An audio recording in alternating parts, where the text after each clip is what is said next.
بسم الله والصلاة والسلام على رسول الله وعلى آله وصحبه ومن والاه.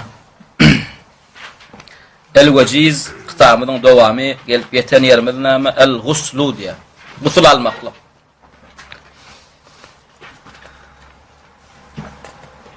Yani gusul babına girmedimizden ön dünkü alan mesk babımız var ya. Sonra iki sancak vaadi namı ağlak geçelim yattan çıktı. Birinci namı niyet gerek değil. Kim ayağına giyemeden mes çekecek oldu namı mes çekmeklik için giyyen deyip nama giyyenine niyet etmeklik gerek değil. Biri tarat kıllı tamam nama kovuşun zorağını böyünden çıkıp gitti. Yolla tarat almalı yeri gelende nama Bismillah deyip nama taratanın mes çekaymalı. Men niyet etmedim o. Yani niyet gerek mi ka? O vaatlar gerek değil. Ayağında akıyanın adına mes çekmeklik için nama näçe şerti var dedik? Ekaca. Taratlı kan giyyen olmalı. O giyyen adına nama öyle bir. O hemmekşe düşünüp kurlar. Hatta aytmanmış. Giyyen adına öyle arasında zat olmalı. İtin doğudun adın dersinden bir tikilen zat olmalı. Lal bir nama giyilmesi, ulunması bir halal arasında zat olmalı. Ya da bir jolap kovuş giyyen olsan nama üstüne bir bok suyduk degen bir arassalamadık, yuyulmadık zat olmalı. Bir arasında nama giyilen zat olmalı. Niyet nama gerek değil. Taratlı kan giydin mi ana şu şerti. İkinci bilen nama yani oğlandan kabir nama kullukta nama namaza koyandan kabir nama kösörniye bilmesilik. Nama ağlak geçmeli sebepli nama bizim kulluklamız nama sen o dinin azadına sereden akmışım. Şoň üçin kim kullukta bolsa ya hükümet işinde ya idarada işleyen bolsa nama ayağını taratlıqa giyse kullukta mı 3 günlük nama mes çekip bilýär şoňa. Taratlıqa doluğun dolap soň ädikkä ýadam kullukta sallatlar. 3 gece nizap nama ayağına mes çekip vermeli. Edil şoňa alak nama hükümet işini işleyen adamlar nama kovuşu bolsun ya ädigi bolsun daşyndan mes çekip vermeli. Soň ýene 3-nji ýatdan çykanda adam nama biri muqim bolsa mesela öýde safarda öýde ona buna gitmeklik niyeti yok. Näçe günnäp mes çekip bilýärdik? Bir gece günnüýde. Şo soň birden näme safara gitmeklik niyet etse gönü şonsyny safara öwrü bilýär. Düşündinmi? Ya bir adam näme safar etjek diýip näme geydi mesitini soňam safar etmedi. Olaýam näme bir gece günnüýde gutarýar. Düşündinmi? Tayyip el-guslu diye. Gusul näme? Gusul almak. Näme zatdan gusul almak onun gelýär. Mucibatuhu diýdigi iňine su almakly wajib etýän zatlar. Mucibatuhu. Gusul almaklygy iňine su almaklygy wajib etýän zatlar näme? Birinjisi näme? Khurujul mani fil yaqazati aw fil nawm diye. Li qawlihi sallallahu aleyhi ve sellem. Yaqaza oyalykda diýmek. El-yaqaza oyalykda diýmek. En-nawm uqda diýmek. Yani bir insan uqulukda oyalykda bolsun ya uqulukda bolsun. Näme menisi çykdymy? Meni näme diýdik? Dölü çykdymy şol adam ýokman gusul almaly. Iňine su almaly. Delili näme?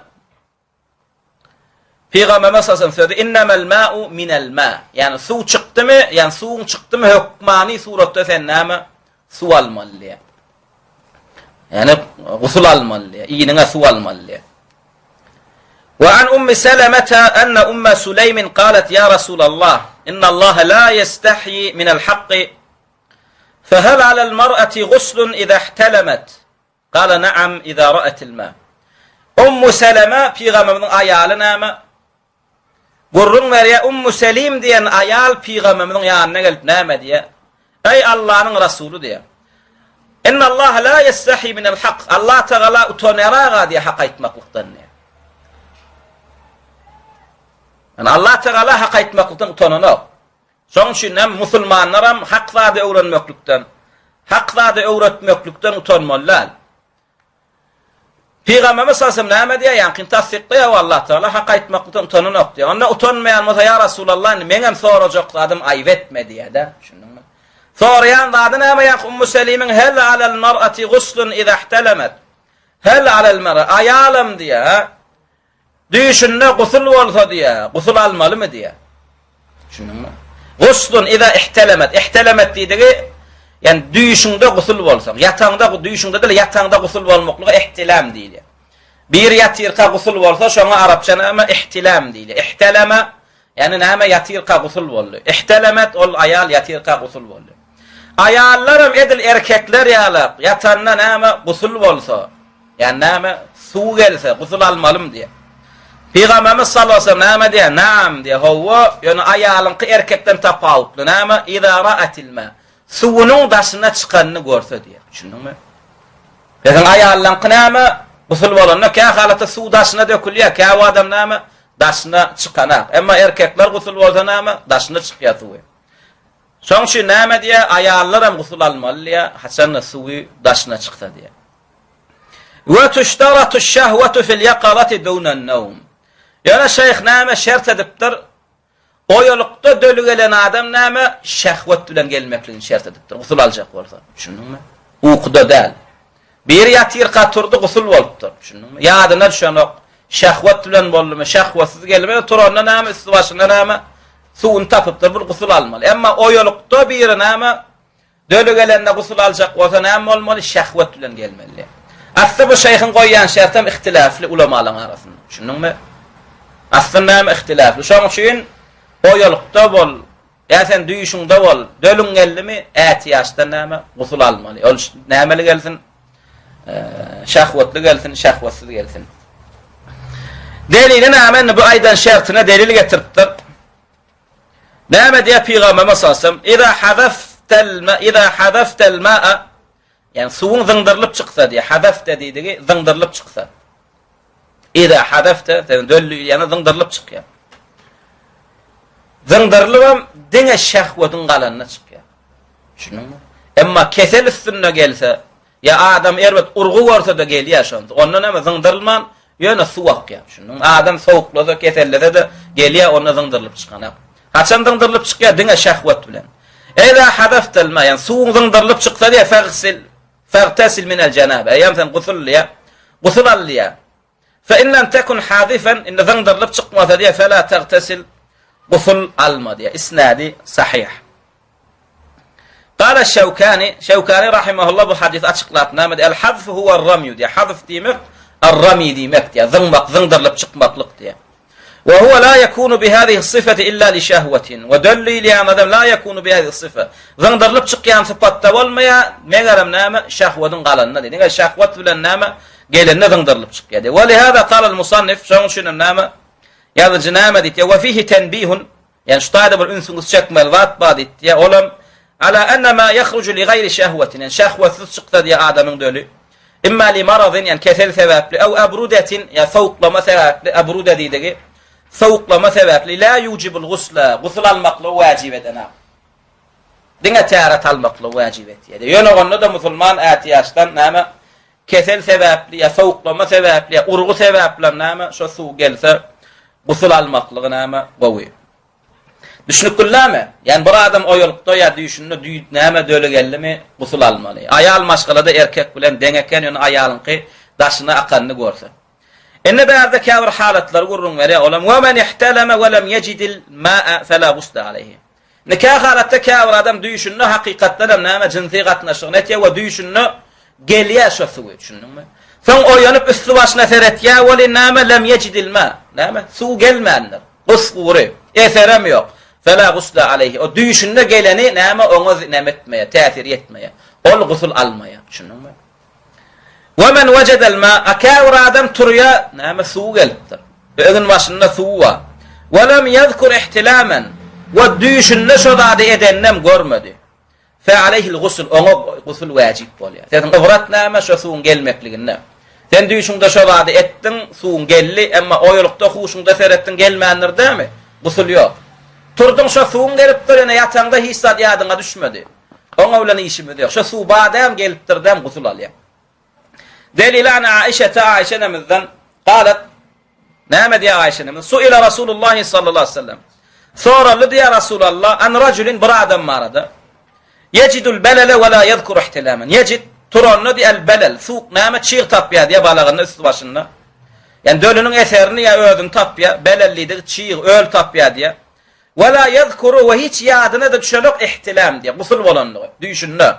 Yine Turan'la eserini taptı. Ne etmeli? Fekale yagtesil. Gusul alsın neydi?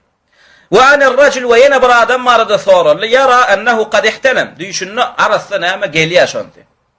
Yani Turan'la la yicdül belel. Hiç zat yok. Turan'la eser yok. Ne etmeli? Fekale la gusle aleyhi. Ona gusul yok dedi. Tayyip. Birinci gusulu vacib etyen zat ne meken? Şasuğun gelmekli. Ayarlan gelsin, erkekten gelsin. Tapa diyor. Tayyip. İkinci gusul etyen zat ne el cima. Eğer ayal katnaşığını etmeklik. Düşünde derle oyulukta. Düşündekine billik. İnne bikinci ne el cima. Oyulukta yani hakiki eğer ayal katnaşığını etmeklik. Ve in lem yenzil gelmese de dölüm. Eğer ayal katnaşığını ettin mi erkeğin oğratu ayalınka girdi mi bollu. Yerhamkallah. Ve in lem yenzil ayalınki ya erkeğinki dölü gelmese de ne etmeli? Gusul almalı oluyor. Delilin ama Nebi Hureyre Ebu Hureyre rivayet yani Nebi sallallahu aleyhi ve sellem kâle İza celese beyne şu'abiha'l arba'i thumma cahadaha faqad veceba'l guslu ve in lem yunzil. Eğer otursa diye bir adam ayalının dört şakasının arasında diye. Beyne şu'abiha'l arba'a. Dört şakasının arasında dedi ulemalar. Nerede açıkladı hadisi? Asıl sünnede var ama ayal arkasına yatıyor, eğer üstüne mi niye? Arkasına yatan iki ayağın neyme eplenle neyle boluyor? Adamın ayağı eplense. Neyme buğdu inciği. Bu ayağının buğdu inciği neyme oluyor? Dört boluyor. Şol kısının arasına, şu dördün arasına girip cehedeha, yadattı diye ayağını. Desen neyme şol iş etmekle erkeğe mi yadaya, ayağla mı yadaya? Neyme dört şakasına, yani iki ayağının arasına girdi. O oluyor da Türkmençe. İki ayağının arasına girip sümme cehedeha yadattı ve fakad vecebel guslu. Gusul vacip oluyor. Erkeğe de ayağla da ve in lem yenzil dölü gelmese de. Şunun olma. İkinci gusul vacip etyen zat şu. Üçüncü gusul vacip etyen zat nem İslamul kafiri. Bir kafir musulman olsa nem vacip gusul almalı oluyor. Kimden delil an Kays ibn Asim ennehu esleme. Kays diyen sahaba nem musulman olunna fa amarahu'n nebi buyurdu di buyuruptur peygamberimiz onu nem edip en yagtesile bima'in ve sidr. Yani sidr ağacı koşulan suya nem gusul almaklığını buyuruptur. Tayyip. Dördüncü gusuli vacib etyen zat näme? Ayvaş garının soňam çağadan soň gelen 40 çile garının näme? Kesilmekligi. Bir ayalın ayvaş garı kesilse we 40 çilesi kesilse 40 çile diýdi. Ayal çağa dograndan soň näme? 40 günläp gany gelýär. Şu kesilse de näme? Gusul almaly hukman. Li hadisi Aişe näme rivayet etdi? Enne Nebi sallallahu aleyhi ve sellem qala li Fatimeh bint Abi Hubayş Ebi Hüveyş'in qıydı Fatıma nâme diye. İza akbeletil haydatu feda'i as-salate. İza akbelet dedi, iza caet. Eğer gelip başlasa diye el haydatu, ayvaşqanın feda'i salat. Namaz okuman koy diye. Yani ayvaşqan görüyen qıydı, ağız beklemek, namaz okumak bolanak. Daha sonra tükedi. Feda'i salat, namazdan saklan, namazdan koy diye. Ve iza edbarat, yani kesilli kutordu, nâme, fegtesili, gusulal, ve salli, sonra nâme, namaz okap başla diye. Ve nifasu kel haydi bil icma' diye. Ve nifasam nama 40 çile ganem edil. Ayvaş gani alak icma' ulamalar ulanne. İcma' ulama. İcma' ulama hem ulamaların yanında nama nifas ganem ayvaş gani alak. Beşincisi nama yevmul cuma. Cuma günü. An Ebi Sa'id el-Khudri enne Resul sallallahu aleyhi ve sellem kâle guslul cum'ati vacibun ala kulli muhtelimin. Bukhari Müslim'de geliyor. Näme diye Peygamber mesasam? Cuma gününe gusul almak, ýene su almak näme vacipdir her bir yetişen adama diye. Muhtelim diýdi yetişen. Yetişen erkekleň barsyna näme? Cuma gün mescide namaza geljek bolsa näme gusul almak wajip diye. Tayyip, ýene bir gusul wajip etýän zat bar, onam Şeyh Agzamandyr. Olam näme? Ölüm. Adam ölse de ýumaklyk wajip. Sünnetde düşünün. Bir adam ölse, şonu ýumaklygy adam bar bolsa boyunlarına vacip şonu yudurmalı. Kim başarıp şonam etmese näme? Şu ölüyün hossarları ya ölü eline düşen musulmanlar günahkar. Altıncısından bellan. El maut, ölüm. Bir adam ölse hukman şon näme yudurulmalı. O şol adam näme? Cinabe kolmalı. Musulman mı da akidip näme musulman qabristanına jaylanmalı. Arkanuhu.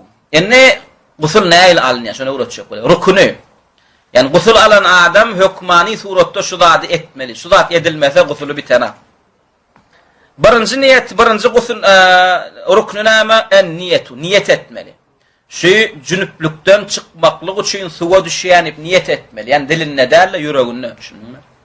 Emma bir adam niyetsiz suwa düştü, ol adam näme? Gusuldan çıkana. Şoň üçin jahil adamlar näme etýär? Arayal gatnaşygyny etýär de soň gidip banyda suwa düşýär. Niyetinde gusuldan çıkmak diye niyet yok. Ýöne näme? Arastalan noşin suwa düşýär. Şol adam näme? Hapa hasaplanýar. Şol adamın gusulu bitene. Näme niyet etmeli? Men gusuldan, cünüplükden çıkacak bolýan näme niyet etmeli. Näme üçin innemel a'malu bin-niyat. Her bir edilen amal näme? Şo amal edilende niyetine eser edilýär. Bir ýöne arastalanmak üçin suwa düşýär. Birem gusuldan çıkmaklyk üçin suwa düşýär. Niyet gerek. İkinci ruknu näme? Ta'mimul bedeni bil ma. Bedenin hemme yerine näme suw getirmek. Ta'mim umumi bedenine diýmeklik. Ta'mim yani umumi el beden. Bedenin hemmesine bil ma suw getirmek. Yani bedenin hemme yerine suw bilen yuwmaklyk. Saçlaryny, düýbüni, burnuň içini, agzyny, gulagyny, dyrnaklaryň üstüni, barmaklaryň arasyny, göbeğin içini hemme yerini nirana suw getirip bilýän bolsaň suw getirmeli. Düşündiňmi? Bir yerine näme bil qassayn näme suw getirmedin, ýem sen gusuluň bitenap. Düşündiňmi? Ya gusul alyp bolansoň gördüň bir ýerine suw degmändir, bitenap ýene gidip suwa düşmeli bolýar. Düşündiňmi? Agzyň gowy edip çaýkaýan, burnuň gowy edip çaýkaýan, soňam kelläň saçly bolsa gowy edip üçgedek näme? Kelläň düýplerini gowy, saçlaryň düýplerini näme? Suw getirip soňam bedenin galyny hemme ýerinden näme suw akdyrýar. Şu näme rukny. Ýene şuňda bir bellak geçmeli adamyz näme? Olam gyzylly işli ýa kümüşli işli adamlar degişdi. Biz taraplarda näme köp adamyň ibadatyny bir derege çykarýarlar. Agdyňda gyzylly işiň bar ýa kümüşli işiň bar. Senin gusuluň bitenak diýerler. Düşündiň? Allah Taala bize näme gusul alýanna diýişiň ýuwdymady. Düşündiňmi? Gusul alýanna agzyňy ýuwdydy. Düşündiňmi? Şoň üçin kimin gyzylly işi bolsun, kimin kümüşli işi bolsun, ýa demirli işi bolsun, gusuluna täretine ziyan berene. Düşündiňmi? Olaň diýen wada näme? Şo gyzyl diýişiň aşagyna akdyran ýerine suw degenakdy. Suw degmese de näme gusul bitenakdy. Biz näme şoňa suw degmese de gusuluň bitýänligine delilimiz näme? Birinji bilen diýişden ýuwmaly we hatda diýişden arasyna, diýişden hemme ýerine de näme? Suw degirmeli diýilen hadis ýok. Hem hadis ýok, biz näme etýär? Talap edilen zat etýär. Ikinji bilenem. Ýeli geçmekligiň adamyň diýişleriniň içine näme? Daş üşýär. Düşündiňmi? Ya iýen zatlar sebäpli diýişleriniň aralary bitýär. Düşündiňmi? Her gusul alýan adam gusul alana hemme şo daşlar ýygynyň daşlar. Şolaň aşagyna üýşen, daşlaryň aşagyny, daşlar aýryp aşagyny ýuýamy. Ya iýmek içmek sebäbine diýişleriniň arasy bitýär, wada üşýär. Şolaň işlerini arasyrap suw degirýärmi? Suw degirmä. Eger şoň aşagyna gazylan kümüşüň aşagyna qydýşa suw degmese gusul bitmeýän bolsa, ona şo diýişden içine üýşen, daşlaryň arasynda da iç ýüzüne de ya diýişden arasynda bitden ahyrda sebäpli. Şolaryň aýryp aralarına suw degirmesen, onu oňlamadan bitene. Diýişiniň içem daşsyz ya iýmek içmek bilen biten näme bitmedik adam ýok. Şoň üçin bu zatlaryň hemmesi delilsiz näme adamlar dinden gaçyryp näme biziň aňsatlyk bilen iňlerlen dinimize näme muşakkada öwürmeklik bolýar. Şoň üçin näme gyzylly işi bar, kümüşli işi, demirli işi bar adamlara näme o diýişlerini aýyrtmaklyk şertler. Yani Allah Taala bize täret alaňyz we gusul alaňyzda diýişleriniz, ýuwun diýişleriňiň hemmerine suw getirin diýen delil ýok. Şunuňmy? Şoň delil näme bedenin hemme ýerine ýetirmeli. Bedenin hemme ýerine näme agyz we näme burun hasaplanýar. Agzyň burnuň içine de näme suw ýetirmeli.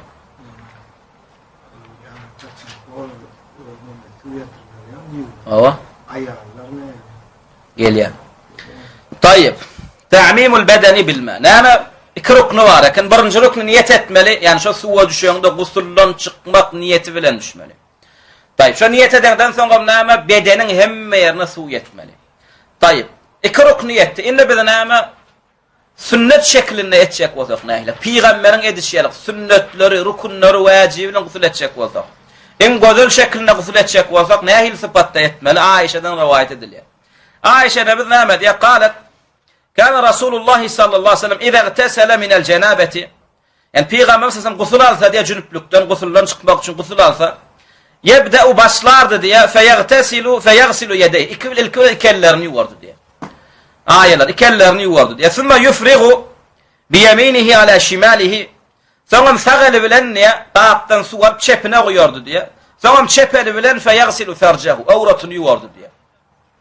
Ne yapsın sağ bilen çepine? Bugünkü devre duş yok, kap yok, kurşuğa yok. Şunun mu?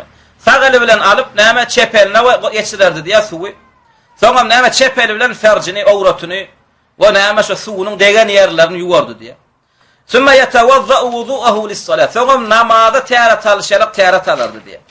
Sümme ya'khudul ma'a. Sonra yine su alıp feyudkhilu asabi'ahu fi usul'iş-şa'r.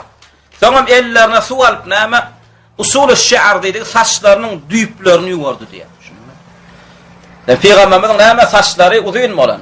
O bizimkiler yalak neme saçlı mı olla deyip ya o ligrenşip ya. Aslı Peygamberimiz sallallahu aleyhi ve sellem saçı uzun mu olan? Kulaklarına, boyunlarına yeten kâhalata dör yerleri var Peygamberimizin saçını. Neme diye sonra neme ilk govadı ve neme saçlarının düyübünü örlerdi diye. Hatta idâ ra'a en kad istabra'a yani ta dolus düyübüne su bardı diye. İstabra'a dediği dolu düyübüne su bardı, dolu saçlarının düyübü örlerini diyen neme saçlarını govadıp yuvardı diye. Sonra dolu neme saçlarının düyübüne dolu su yeten sonra neme hafana ala ra'sihi thalâfe hafanat. 3 edek neme depesine neme başına su aktırırdı diye. Hafana ala ra'sihi thalâfe hafanat. Neme boşa uçlarını doldurup 3 edek govadıp neme kellesini yuvardı. İlka düyüplerine ertiye saçını. Sonra neme yine teaden 3 edek govadıp kellesini yuvardı diye. Sonra sümme afada ala sairi cesedi. Sonra neme sair dediği yani baki cesedi. Qalan cesedinin qalan bedeninin neme. Sonra hemme yerine su erterdi diye. Sümme gasala ricleyhi. Sonra en sonunda neme ayaklarını yuvardı diye. Şunun ana neme sünnet suratta kim usul alacak olsa neme etmelekan ilki avrat yerini başka da bir yerlerine neme suudada degen modu go yuup ayırya. Sonra neme iki ellerini yuup sonra neme taharet alya go taharet alan sonra neme saç uzun molsa ösgün molsa saçların düyübünü govadıp su getiriyor. Sonra 3 kere govadıp kellesini yuya ondan sonra neme hemme bedenini yuya ondan çıkacak vaktinde de neme iki ayağını yuya. Şunun mu? Fel vudu'u qabla al-ghusl sünnetun mustahabba. Yani gusülden sünnet almaklık neme mustahab, sünnet.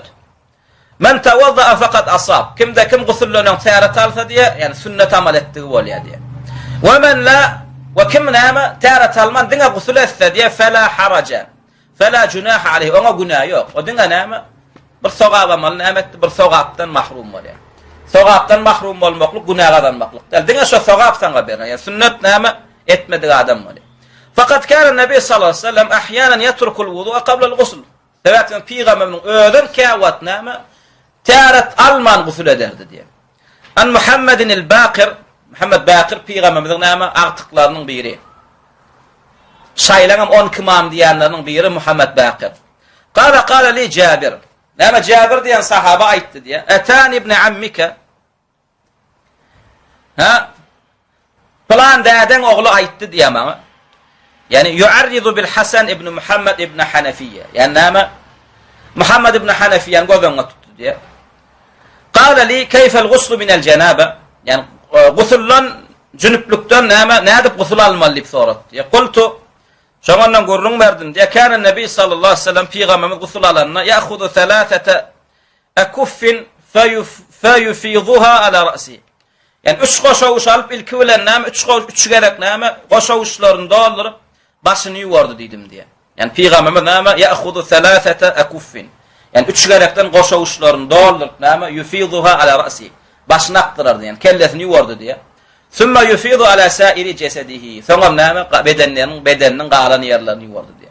Ne Cabir'in rivayet etdiğinde bağmen ondan taharet. Yok yani Resulullah köpülenjine gusulünün taharet alarken kâvat näme taharet alman yana gusulem ederken. Şoň üçin kim gusulünün taharet alsa yani sünnet amal etdiği bolýar. Taharet alman diňe gusul alsa da näme geden işi günah däl. طيب ولمن اغتسل أن يصلي بعده ما شاء سواء توضأ قبله أم لا. İnde kimde kim gusullan cünüpten çıkmak niyetini gusul alsa diye. Gusul almakla sen taharetin bitýän bitene bitti.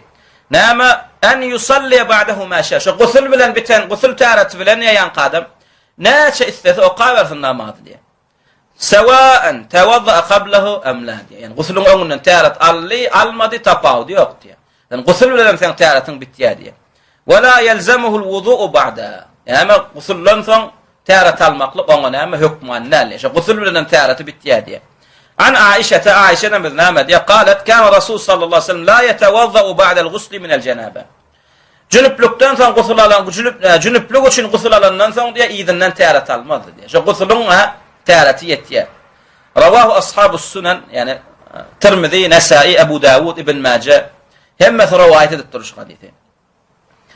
Ödem yani kıfırna İbn Majah'da geliyor. Ebu Davud'da ne mesaj bilen geliyor? Kana Rasul sallallahu aleyhi ve sellem yagtasilu ve yusalli rak'atayn ve salatel gada'i ve la arahu yuhdisu wudu'an ba'da'l gusl. Peygamber mesajın gusul alardı diye. Gusuldan sonra ama yusalli ar-rak'atayn 2 rekat namaz okardı diye ve salatel gada'i ertir namazını okardı diye. Ve la arahu yuhdisu wudu'an ba'da'l gusl. Gusuldan sonra ama yuhdisu tâdeden bir târet alyanını görmezdim diye. Ve la ara görmezdim.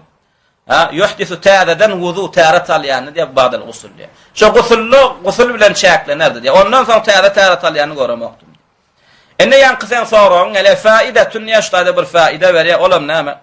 La yecibu alel mar'ati naqzu şa'riha fil gusli minel cenabeti ve yelzamuha zâlike fil gusli minel haydi diye.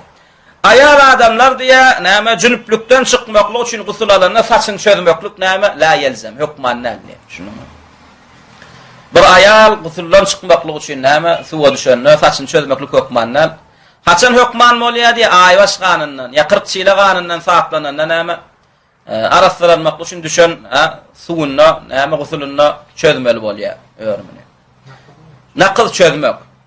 Ýöne çözmek hükman näliýse bir zada düşünmeli. Dolu düýbüne suw barmaly. Şunuňmy?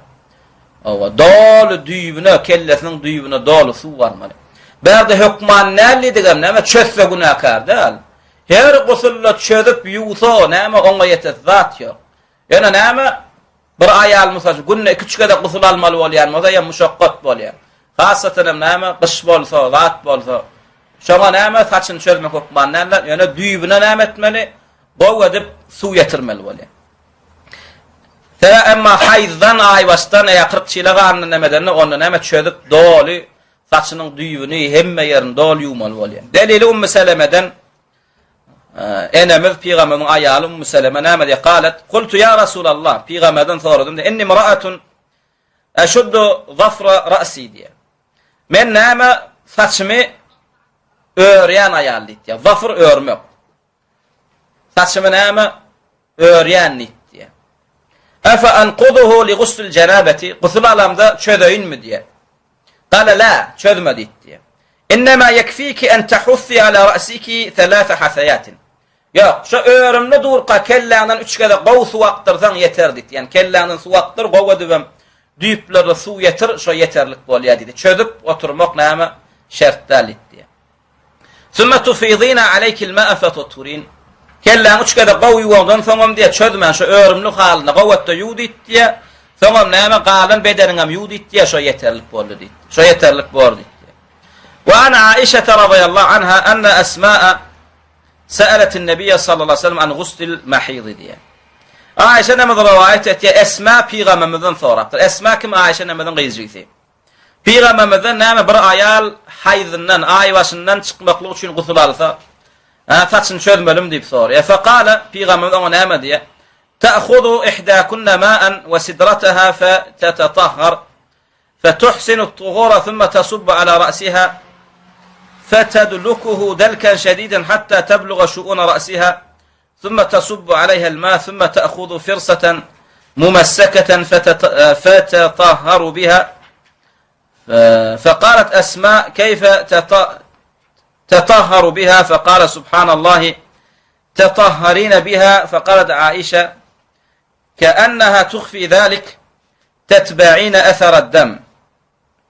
Näme diye Esma Peygamberimizden soruyor. Biri haýdyndan çykmaklyk üçin gusul alsa, aýbaşyndan çykmaklyk üçin bir ayal gusul aljak bolsa näme etmeli? Şonda Peygamberimiz näme diye?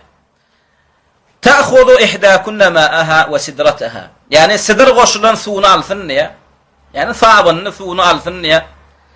Fatatahharu. Näme soňam gow edip gusul alsın diye. fetuhsinu tuhura diye. Yani fetatahharu diye. Yuthun ne? İlk näme şo qan gelen yerlerini yuthun ne? Fetuhsinu tuhur. Gowedip näme yuthun arassalasın ne? Son nämesin ne? Thumma tasubbu ala ra'siha. Son kellesinden su aqsın ne? Fetadlukuhu delken şedin. Adam oyqolap gowedip yuthun ne kellesini. Hatta tabluga şu'una ra'siha. Dol näme saçlarının düýbüne yetýän şädi. Thumma tasubbu alayha al-ma. Soňam näme galan bedenine su guýsun ne? Thumma ta'khudu firsatan. Firsa dedi bir eski.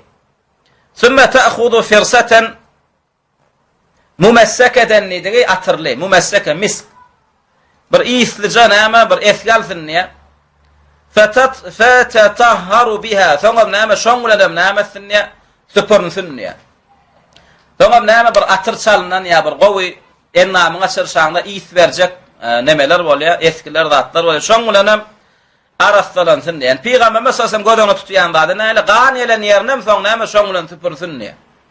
Faqalat Esma, Peýgamberimiň näme diýen zadyna Esma düşünmän, keyfe tatahharu biha. Nädip arastalansın diýdi. Şo eski bilen. Peýgamber subhanallah diýen. Utanýan Peýgamber aýtmanan şo taýyny süpürdi. Mene bu tüýü subhanallah diýen. Arastalan şoňgulan ne? Anam Aişe faqalat Aişe. Aişe näme ke'annaha tukhfi zalika. Aişe näme gahar gelýärdi, bir düşünmedik Kur'an bolan ýalyk duýdum diýdi. Näme diýe? Tetba'ina biha athar ad-dam diýdi. Şo ýanky eskiň Allah'nym diýdi. Gany ýyzarla diýdim diýe. Gan gelen ýeriň. Yani gowwatdanym näme ogratyn süpür diýdim diýe. Yani Rasulullah näme utanyrjak bolupdy bu tüýsek. Yani şo çin gap aýtdyrjak bolýar Peýgamber utan subhanallah yani araslanarsyň şoň bilen. Ona Aişe näme şo nädip araslanýy bilmeýän ýalyk bol, bilmeýän nädip araslanýanlygyny bilmeýän ýalyk bolup durdy. Ona menem allimde näme esarat dem, şo niradan gan gelen bolsa diýe şo qanyň ýoluny gowatda süpür diýdim diýe.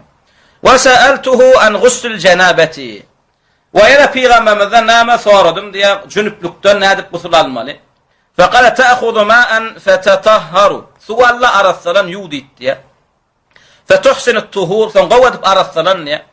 أو تبلغ الطهور يضو على الثلانية ثم تصب على رأسها ثم كلث نثوغ ثنتا فتدلكه حتى تبلغ رؤوس شعرها حتى تبلغ شؤون رأسها تا كلث نغديون يتيان شقوت بيوثنتا ثم تفيض عليها الماء ثم نام قالا بدن نثوغ ثنيا إن شخادي الثنام فهذا الحديث صريح في التفريق بين غسل المرأة من المحيض وغسلها من الجنابة حيث أكد على الحائض أن تبالغ في التدليك الشديد والتطهير ما لم يؤكد مثله في غسلها من الجنابة كما أن حديث أم سلمة دليل على عدم وجوب النقض في غسلها من الجنابة. يعني حديث ثنام فهذا حديث يعني شو حديث ثنام الصريح دي أتشق دي في التفريق تفاوضن بعضنا دي آيال غسل لنا آي واشقانا وغسل لنا غسل لقطن جناب جنب لقطن حيث أكد على الحائض يعني حيضا غسل يعني أنا تأكيد لا بكذا وايت يعني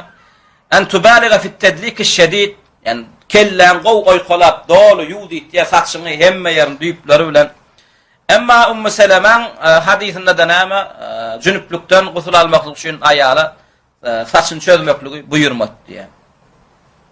Yani wal asl yani asl kaide çözmeklik mi çözmeklik. Asl näme diye naqsu şa'r diye. Saçın çözmeklik diye asıl.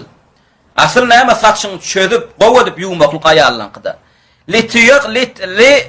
Li tayaqquni wusul al-ma' ila ma tahta. Dol saçynyň düýüne näme suw ýetenligini bilmeklik üçin. Illa annahu ufiya anhu fi ghusl al-janamati li takarrurihi. Ýöne diýe näme ondan bagyşlaryny diýe jünüplükden gusul alanna diýe näme çözmesizligi diýe näme üçin li takarrurihi. Sebäp näme günne qaytaran duran zat diye. Şoň üçin aýallar näme muşaqqat çekçek. Her näme gusul alanna saçyny çödüp, örüp nemetmeklik. Ýöne muşaqqat çekmeýän bolsa asyl näme çözmeli? Inna alhamdulillah muşaqqat çekýär. Ýok, näme öýünne aýallar saçyny guradyň saç guratýanma. Öýde zatda peçwa ýagadygyn suwa nemetýär.